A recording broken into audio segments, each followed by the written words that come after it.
অনন্ত মহারাজ এত কিছু বলার পরও লড়ে যাচ্ছেন। উনি নেতাজি সুভাষচন্দ্র বোসকে নিয়ে কি কি বলেছেন আপনারা সবাই সেসব শুনেছেন। উনি এখনো বলছেন, আমি কোনো ভুল করিনি, তাই আমি ক্ষমা চাইব না। আমি ভুল করলে তবে তো ক্ষমা চাইব।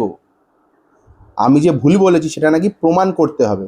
ওনাকে প্রমাণ করে দিতে হবে যে উনি ভুল করেছেন। এবার সেটা আমাদের ওয়েস্ট বেঙ্গলের মানুষের দায়িত্ব ওনাকে প্রমাণ করে দেওয়া যে উনি ভুল করেছেন। এবার আমাদের দায়িত্ব ওনাকে বুঝিয়ে দেওয়া যে উনি ভুল করেছেন। উনি বলেছেন যে ওনাকে গ্রেফতার করে কিছু হবে না, যদি গ্রেফতার করতেই হয় প্রধানমন্ত্রীকে গ্রেফতার করতে হবে, যদি গ্রেফতার করতেই হয় স্বরাষ্ট্রমন্ত্রীকে গ্রেফতার করতে হবে, যদি গ্রেফতার করতেই হয় চিফ মিনিস্টারকে গ্রেফতার করতে হবে। উনি নিজ মুখেই কথাগুলো বলেছেন। আমি তার প্রমাণও দেবো এখানে এই ভিডিওতেই দেব। তো এবার আপনারা ঠিক করুন ওনাকে কি করে বোঝাবেন যে উনি ভুল করেছেন। আপনারা ঠিক করুন ওনাকে কিভাবে ক্ষমা চাওয়াবেন। যার যা মতামত কমেন্ট সেকশানে নিশ্চয়ই জানাবেন। নমস্কার, ভালো থাকবেন।